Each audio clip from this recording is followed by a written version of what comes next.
let's get that census, despite all the politics that is causing a slowdown on it. The limited context of the ELI and the internships is to do two things. We would like to have independent evaluations. Number two, we should have repeated and regular stakeholder consultations. It certainly isn't going to be the solution that you need to really shift a structural challenge in the economy. It's a perfectly nice thing, a nice idea, but should that find place in a national budget that is talking about, that is seeking to tackle a pressing national problem?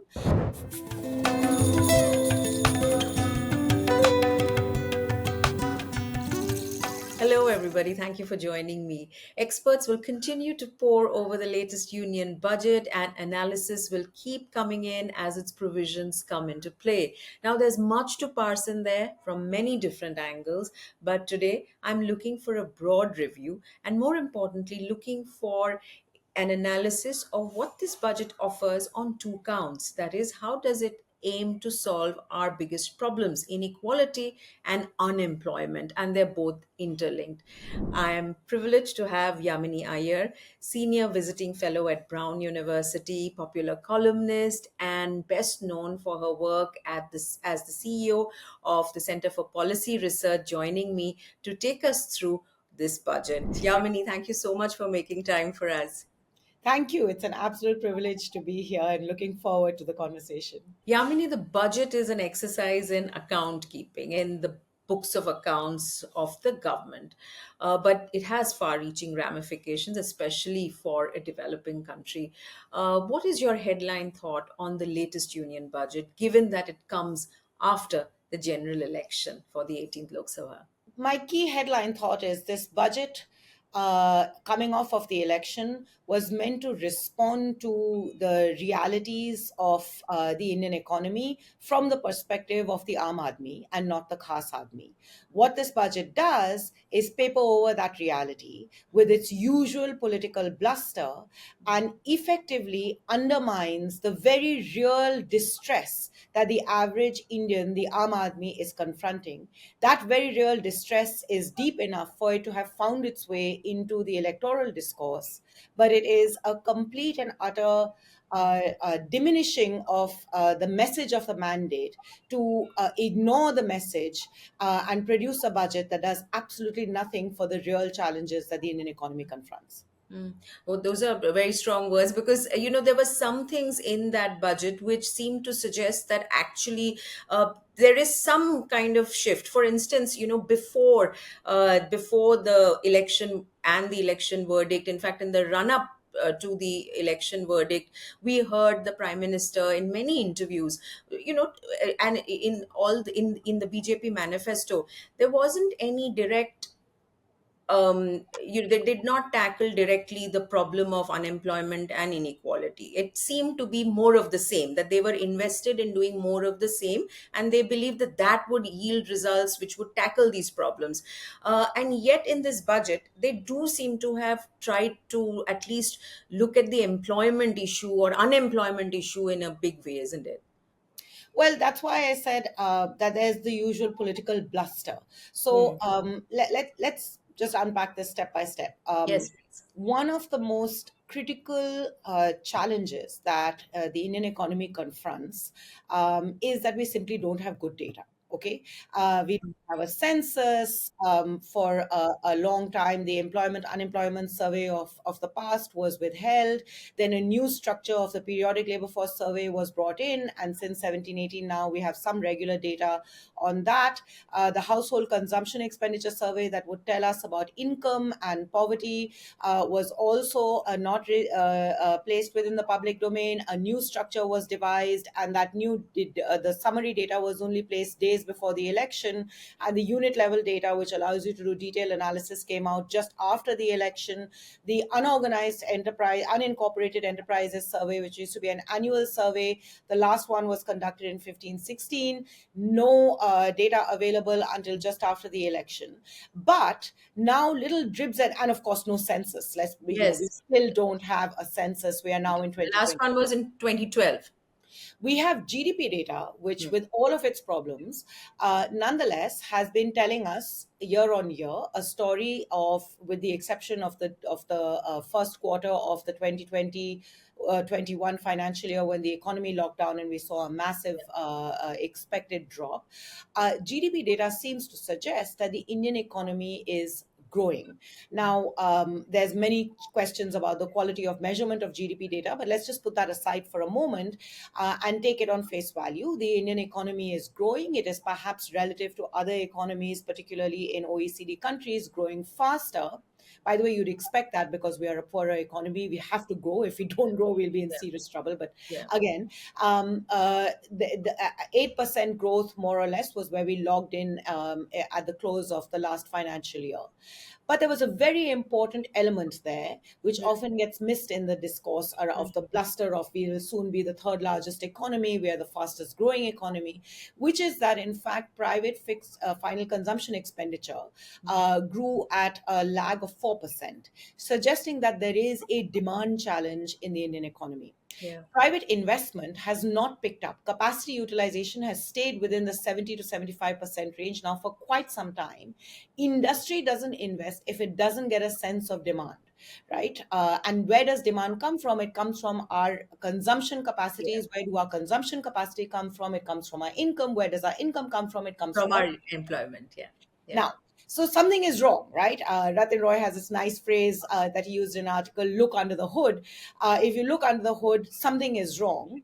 And if you start peeling the onion of two really important data sets that we do have, the periodic labor force survey data, which tells us that since 1718, Mm, agriculture has been employment in agriculture rather has been growing. Now, let me explain.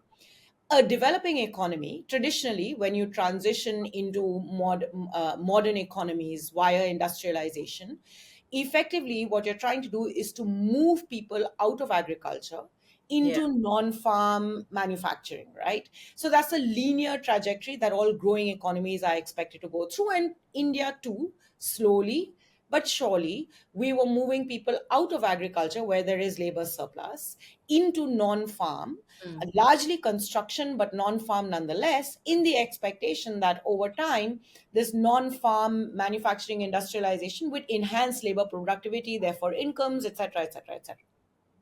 What we have seen is something quite unique. We have seen a reversal of this trend. What is happening? People going back to We're agriculture. going back to agriculture. Mm, So 70, 18, 19, 40, about 42% of employment came from agriculture. This has gone up nearly to 46%. That's 4 percentage points. It's not a small amount. mm, Why is this happening? And by the way, concomitantly, manufacturing employment mm, has gone down. We've seen some recovery in construction, but manufacturing employment has gone down. And then you map it on to what we learned from the recently released annual survey of unincorporated enterprises. mm, And that tells you that if you compare 2021, 21, 22, the 2 years for which we now have data with 15, 16, growth in manufacturing enterprises has slowed down. And with it, employment in manufacturing has slowed down. Again, the government will tell you that that's been made up for because some employment has increased in trade, in services trade, and the service industries, but it doesn't nearly make up for the loss of employment. mm, So take these two figures together, and if you look at wages, particular, you will see that broadly there has been a stagnation in rural wages, and in fact, in some years there has been a contraction in rural wages. Take all of this together and listen carefully to what FMCG companies tell you. not picking up, hasn't picked up. That's where the lag is. And it's more, volume growth is missing, right? For them. Exactly. I mean, it's very Exactly. minor, if at all. Exactly. Now, India's economy, let's step away from these 10 years or the previous 10 Sure. years. Since 1991, when we embarked on the path of liberalization and open markets, and the economy began to grow, and by the latter half of the of the 20th century and well into the 2000s, we were growing at 7, 8, 9%. One of the structural challenges of the Indian economy is that its growth did not come from massive investment and transition from farm to non-farm. right, into manufacturing. We skipped that manufacturing bit more or less altogether. The bulk of our growth came from high-end services, which are low. You would expect that the labor surplus economy would grow on the back of manufacturing, but we didn't. We Grew on instead the back grew of on services, services, particularly high IT. IT services, right? Yeah. So all of that led to a Mm. consumption boom and therefore a construction boom. So think about you and both of us and our life choices and experiences compared Everything to our was post liberalization, and we were the children who benefited Absolutely, post. and how like our income levels Yeah, today yeah, compared to our parents are yeah, at least 10x differential. Those who went into the private sector yeah. probably 100x differential. People are traveling all over. You see this every airport you go to is massively crowded. It's all a feature of this, and of course that trickle down led to a massive movement out of extreme poverty. Mm, But it kept a bulk of India mm, in what the World Bank describes as a vulnerable category. What do mm, we mean by vulnerable category? We mean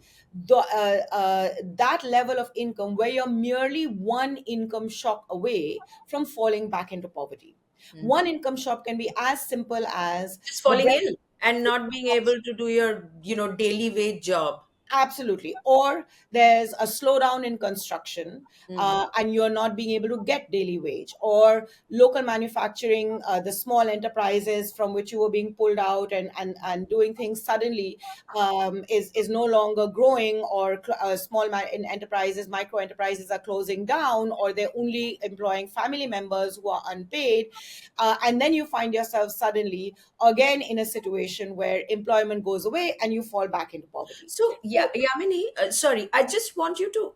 I get the context of, within which we need to now look at this budget, but so therefore, what is the unemployment challenge? So three things. One, we have had a reversal in that agriculture, which Yeah. should see a decrease of employment, is actually seeing a significant increase in employment. Point number one.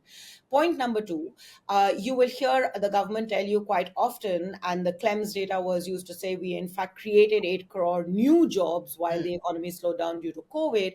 Bulk of that employment is coming from unpaid forms of employment and casual work, neither one of which give you income or significant income, and absolutely no security. Third, we have another problem on the top end of the spectrum. Remember the NEET exams Yes. chaos Yeah.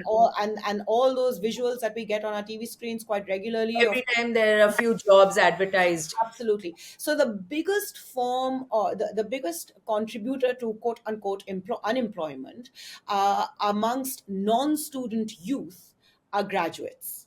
So you have essentially a top end challenge too of people who are getting a shoddy education, who of course have significantly greater aspirations for themselves in a context where neither has your higher education system expanded to meet the supply now of the number of students that are completing 12 years of schooling and looking for education, technical education and higher education, as well as an economy that is growing, and the global economy too is slowly moving into that very sophisticated high end services phase, Yeah.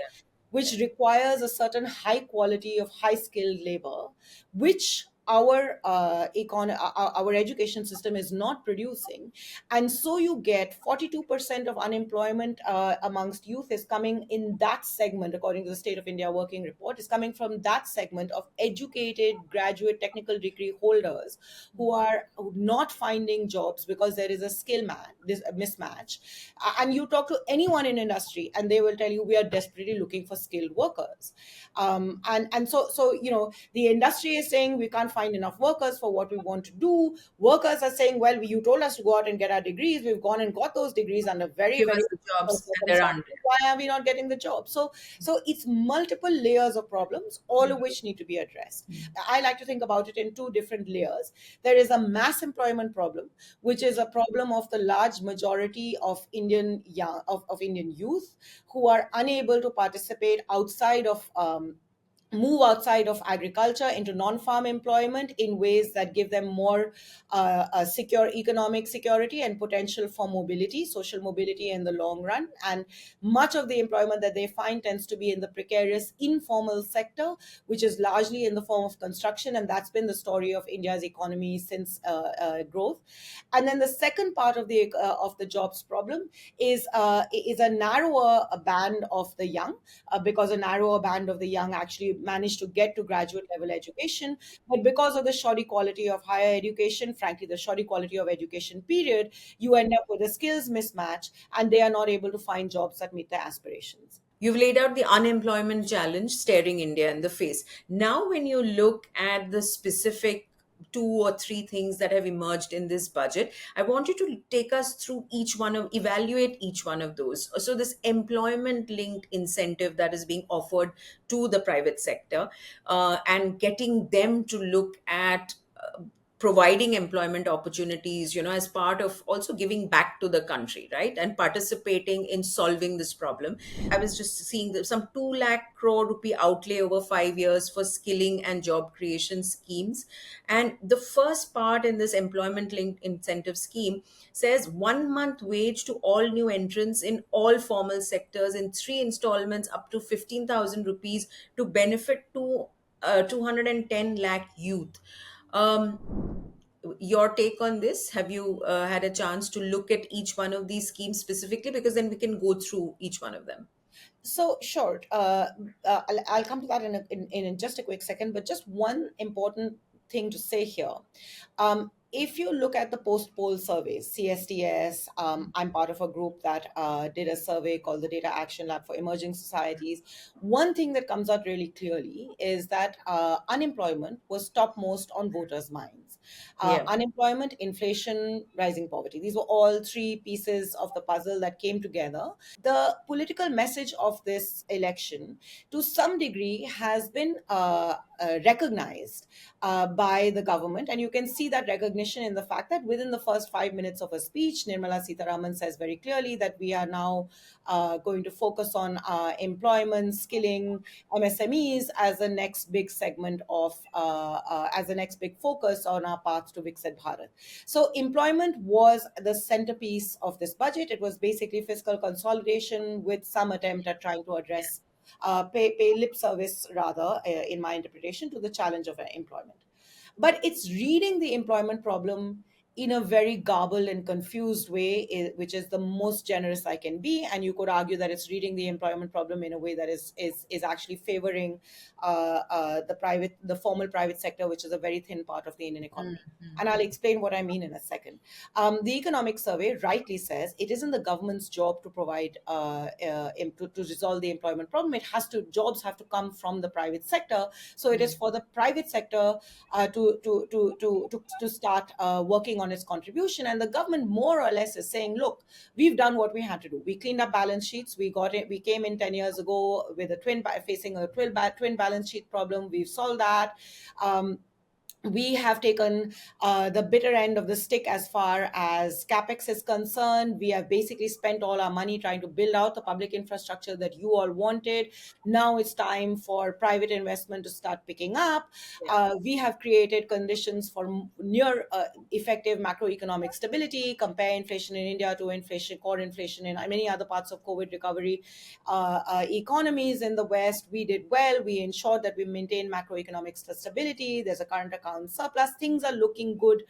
As far as look at stock markets are booming, things are looking good. Now do your part. Well, the thing is, they're right. Everyone has to do their part. That's our national duty. But you have to understand the core of the employment problem. The core of the employment problem is the following: 90% of India finds employment in the informal sector. What has happened in the last 10 years to the informal sector? A set of series of shocks. We've talked about them ad nauseum. Everybody knows them: demonetization, badly implemented GST, a COVID lockdown of a certain kind. But if you pull all of this together, the one thread that comes out very interestingly in my reading is actually a policy misinterpretation. everybody will agree that in the longer arc, you want to move from informality to formality. Now, with technology and gig workers, etc., there may always be a certain degree of informality in employment. But by and large, you want to move from informal to formal because formal gives you job security, labor power, bargaining power. It allows enterprises to grow, etc., etc., etc. So, how do you do that? This government's interpretation of that pathway is what some of us have been calling forced formalization. Use a blunt instrument of policy to force formalization in the expectation that everybody will line up. Forced formalization of this kind hurts the economy. The MSME attempts, as SOPs that were given, subsidies that were given during COVID, were largely around credit guarantee schemes. That helps the formal parts of the MSME, not the informal. And the bulk of employment in India doesn't come in the top 500, it comes in MSMEs. So, what government has done is the following: it is saying that and many economists had suggested this, that we have devised this subsidy regime through this product linked incentive scheme, which has effectively sought to give subsidies to new industries that would incentivize To industries to set set up. up and start manufacturing and therefore hire people. I mean, trickle Exactly. down in that way. Exactly. But these have not necessarily been in labor intensive arenas. So, leather, textiles, these are all labor intensive manufacturing, which is what we need if we need to solve the employment problem. The governments, and so there was a push to say, let's move beyond the PLI to an ELI, an employment linked incentive that will encourage manufacturing. So effectively, it's like, how do you get onto the manufacturing bus that you skipped in order to be able to address this challenge? And what the government has interpreted of it is to say, yes, we will introduce an ELI. That's the main big ticket scheme that was introduced in this budget. But we are going to provide that wage subsidy via the PF, right? So automatically, you're basically focusing on the formal bit of the economy. And in fact, we do have some examples of such efforts. States have tried it. Government of India has tried to do this in different ways over the last few years, using the EPFO as a structure. And we don't really know if it's worked or it hasn't worked. I'm open to imagining that perhaps it would work, but it's a drop in the ocean if you think of the employment problem, because really the bulk of the employment challenge that we are facing in the short run is coming from the decimation of the informal sector. And you are not going to have skilled workers at that scale that are going to be able to go in to So that's one of the schemes, which is for first time employees incentive to employee and employer in EPFO contribution for the first 4 years. And that'll benefit about 30 lakh people. What about the other one, which is 1 month wage to all new entrants in all formal sectors in three installments up to 15,000? That was scheme A. also linked to the EPFO. You have to That's also enroll. This linked. is Got all it. right for what it is, perhaps, but it certainly isn't going to be the solution that you need to really shift the structural challenge in the economy, which is not a structural challenge that is of this government's making. They exacerbated the problem, no doubt, by their policy missteps, but it is a deep-seated, long-standing problem which requires a deep-seated, long-standing solution. What are those solutions? One of the biggest, so the second part, the third part of the employment package that is in this budget is on MSMEs. And the finance minister spent a lot of time telling us about old wine in new bottles, I guess, or old wines actually in old bottles, around things like credit guarantees, etc. Now, those who study MSMEs, Amit Basole of Azim Premji Foundation, for instance, university, has reminded us that in fact the real binding constraint for micro and small enterprises, where the bulk of of the economy is being employed, is around the quality of local infrastructure, right? So, what are the binding constraints to firm growth? Power, local roads, transportation, a whole set of things that basically then start making it very expensive, right? And are drain on the costs. And we haven't actually think about any small town that you have seen, right? One of the reasons why we need a census is that rural areas transform into urban areas just sitting there. It's not like you move to an urban area, Yeah. always it transforms because the nature of employment, the structure of the economy starts changing, and therefore it requires very different kinds of infrastructure infrastructure needs. There are also regulatory issues Yeah. that come Compliances into that, play yeah. as well. So there's a whole factor of set of things, and these are the elements that need a lot more attention in the longer arc to be able to solve the problem. So what the employment sort of incentives that the budget has to offer are doing is, really no less than lipstick on a pig. It may work, it may not work. It's an open question. We don't know. Hopefully, there'll be some interest in studying this so that we have some data and evaluations to understand this. But we also know that the bulk of employment does not take place in the formal economy. In fact, there are several disincentives for firms to make themselves visible in the formal economy owing to regulatory cholesterol, as Manish Sabarwal always likes to remind Mm. us. And for those reasons, it becomes harder. And we need to think much more innovatively about this transition from informal to formal. Ultimately, there has to be financial security. Provident fund is one aspect of that for to strengthen labor bargaining power. What are appropriate ways of doing that? All of that needs to be considered and thought through. But in the immediate, we are facing a very serious distress amongst a large part of India's population.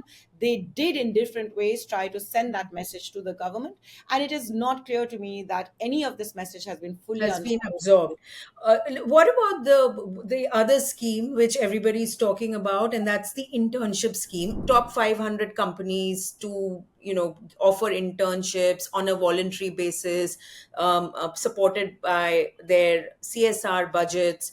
What does one make of this? Because I thought I heard the finance secretary on CNBC TV 18 talk about how this was not, they were not supposed to hire any of these interns. They were supposed to offer them internships which would hopefully provide them some training, but then go out and look for jobs again. But I'm not sure about how that works. I'm not saying, and like my former colleagues have pointed out, you shouldn't tell the private sector who to hire and how much to hire. But what's the point of this internship scheme? How do you evaluate it? I've been scratching my head and asking the same question. I'm not quite clear what the point is. Look, there is a the- uh, uh, there is a big challenge of this transition from school to work, or college to work, education to work rather, because we have such a large number of first time employees out in the labor market. And how do you create environmental conditions, counseling, how do young workers in the job market understand even how to present themselves in an interview? There's a reason why there's such a big proliferation of YouTube influencers that are doing all of this. I mean, those are larger sociological challenges that any growing economy is likely to confront. And so, yeah, it's a perfectly nice thing, a nice idea, which, according to the finance minister, is a nudge, not a requirement of the corporate sector. But should that find place in a national budget that is talking about that is seeking to tackle a pressing national problem? Governments in India, across all political regimes, our bureaucracy, our state capacity is designed to look at any serious challenge from the limited perspective of a scheme. There's a problem. Can I think of a scheme to solve it? But core challenges to the structure of an economy can't be converted into schemes as your solution. You have to first analyze the problem and then see, are there some bite-sized schemes that I can layer on that can try and solve it. So I just see this as your typical bureaucratic response. कुछ करना है, क्या करना है, अच्छा ये एक idea है, apprenticeship एक act, we have an apprenticeship act, this is probably some bill, and the Congress is not wrong, to my view, in that by bringing it into the manifesto, they Yeah. kind of presented this as an issue that, as a possible solution that had an Solution. appeal. And rightly, the government in power says, okay, there might be something in this, let's explore it, and then they convert it into this rather limited and limiting exercise. I mean, in principle, it's not a bad idea for corporates to have internships, but is this? It's not a bad idea for governments to perhaps nudge corporates to think about this, maybe. But is this something that government should enforce? The other element of this, I know the CSR amount is not as large necessarily, but is it? I mean, the whole idea of CSR was that it was for corporates, it was mandated for corporates to use a certain percentage of their profits to contribute to their quote unquote social responsibility. We can argue about whether that is right or wrong, but there is another element. Is it for government to direct how corporates should use their CSR? We've seen it. I mean, there's soft and direct and indirect pressures that are put. Swachh Bharat says, Swachh Bharat Kosh, PM Cares Kosh, etc., etc. But at a time when civil society is being under great amount of stress because foreign funding has now become a no-no, there are all kinds of challenges. Should corporates, with the kind of deep wealth inequality we see, should corporates be contributing to institution building? Yes. Should it be government telling them what we should do? I'm not so sure.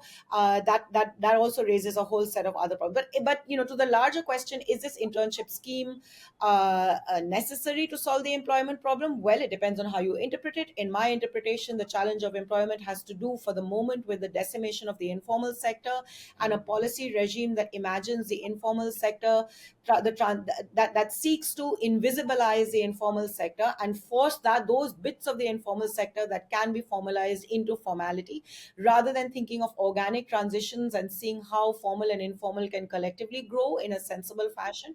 And this is just a furtherance of that, and it absolutely does not solve the larger challenge of an economy that is producing more jobs in low productive agriculture, rather than an economy that is imagining how you can move people in sensible, long term, secure ways out of that. This was your review or analysis of what the attempts in this budget to solve our unemployment problem is. What about inequality? That was something else that emerged, and it is very clear. You also talked about it briefly earlier on, about the fact that post liberalization, while a lot of people came out of poverty, the benefits of trickle down, of growth and trickle down economics, stop paying, bearing any fruit on those grounds.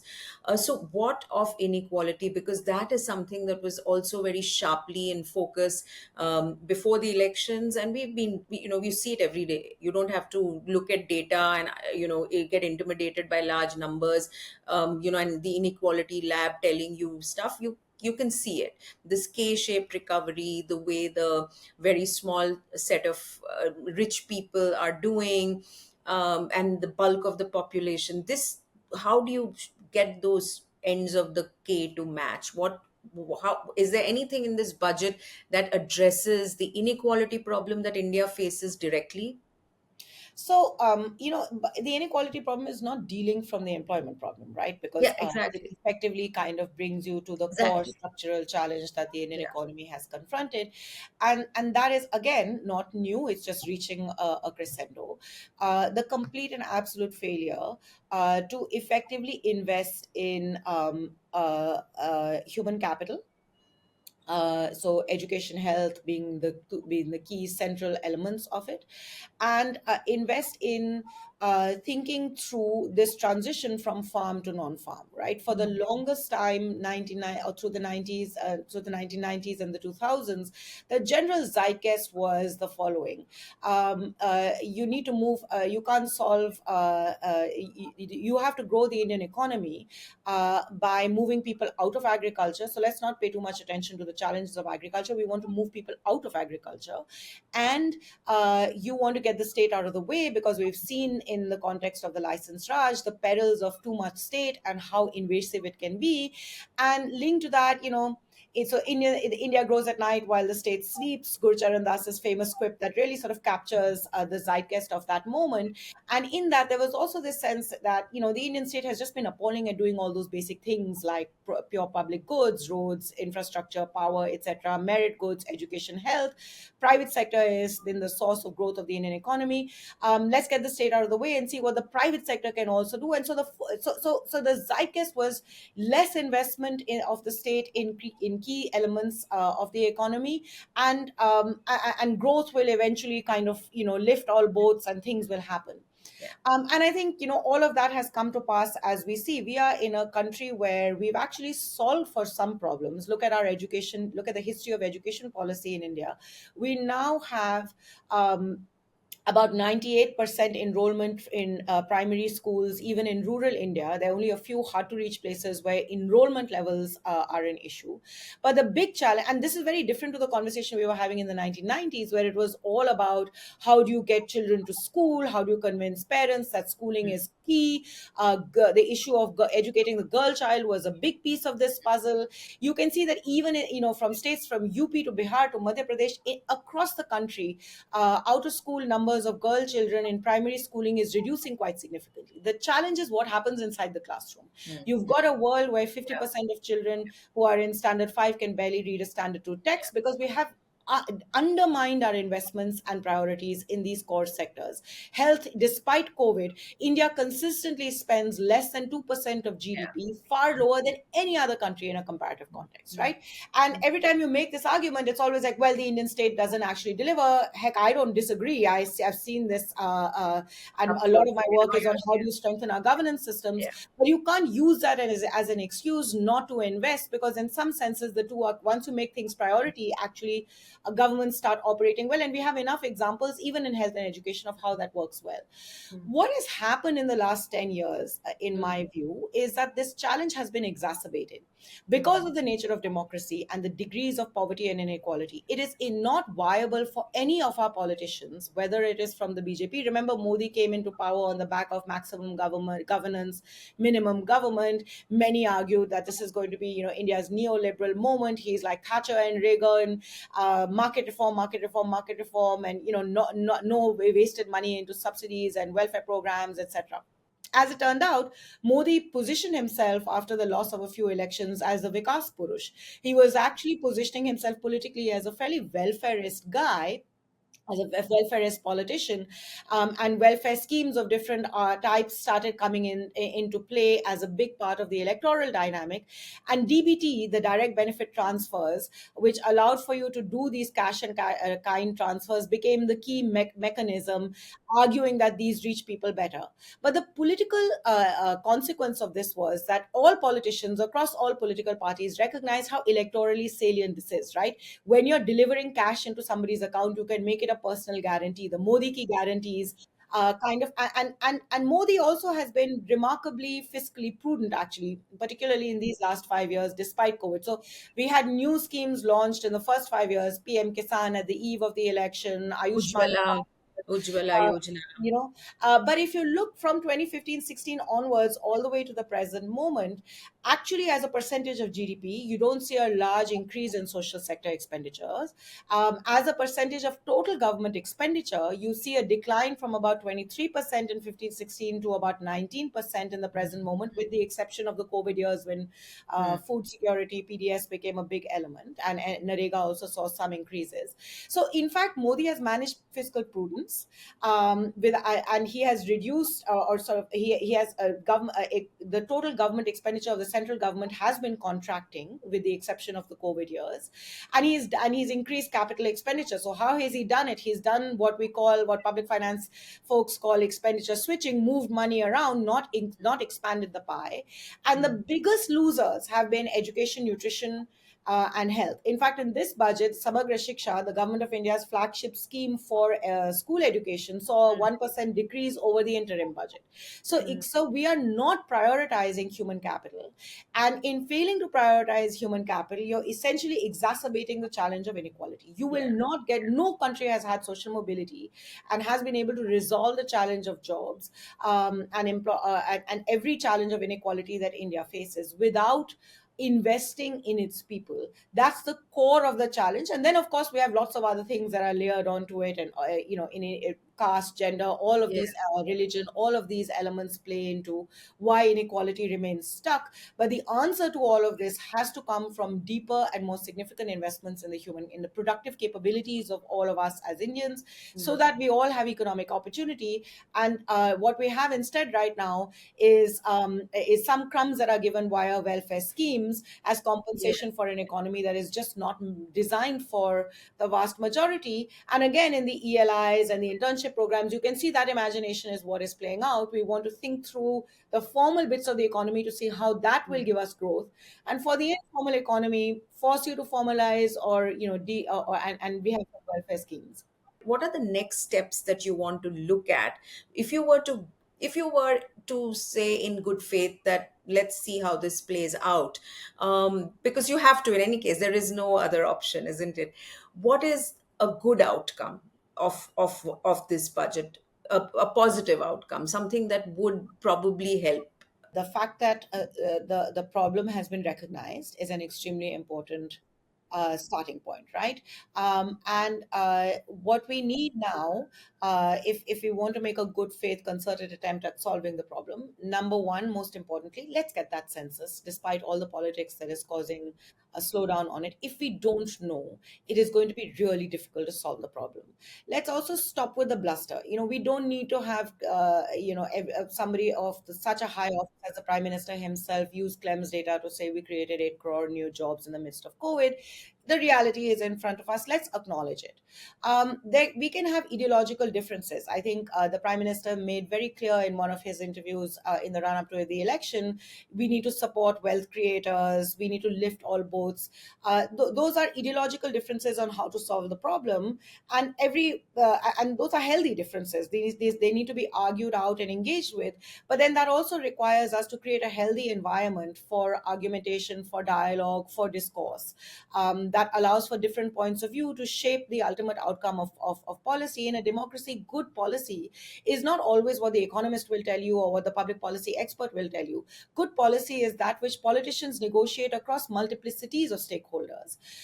So there are environmental factors that I think need to be in. If we really are all about good faith, let's put these in good faith.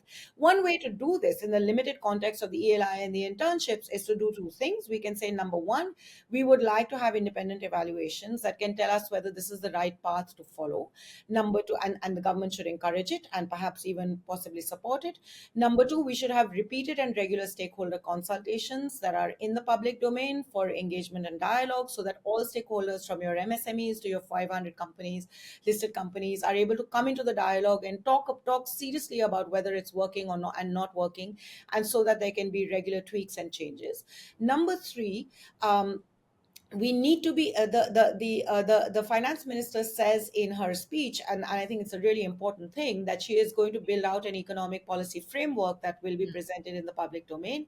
I think that that's really important. It should be done in good faith, not like the white paper that was produced at in the run up to the elections, that gives us a clear understanding of the government's thinking around the Indian economy and why the challenges we confront exist, and what their longer term solutions are. One of the challenges with an annual budget is that a budget, as you mentioned right up front, is an accounting exercise.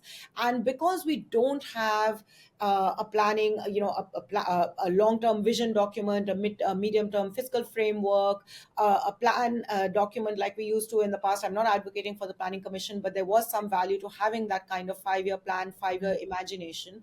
We don't have the tools through which to really get a broad sense of what the policies of this government are all about. And so we are looking for clues in these annual budgeting exercises, and sometimes we exaggerate things, sometimes we dismiss things. So that economic policy framework for the next 5 years will be a really critical document if it is done in good faith, with credibility, with integrity, with massive large scale stakeholder consultation, and with parliamentary debate around it. I think that we will make significant progress.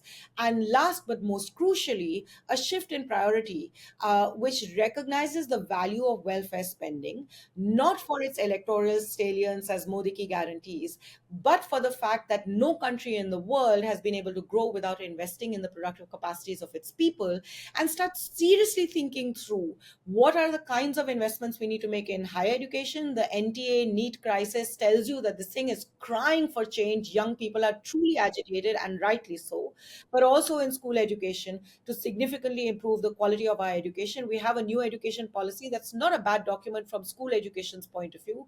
Let's implement that in good faith with good resources attached to it. Yamini, that was, what shall I say? There was a lot there. I know I've restricted it just to these two problems, but I think there's enough there to think about. Thank you very much for making time. And I think we will keep checking in with you, as time goes on different aspects, because, there is the work you've done and your research over the years in state capacity, in how all of these very large problems need to be solved, or can be addressed, is very, very critical. And I'd be grateful if we could do these conversations more frequently on very specific issues. So thank you for making time. I wish you a lot of good luck. Thank you. And it was an absolute pleasure. I look forward to keeping the conversation going. Thank you. We'll keep talking. Thanks.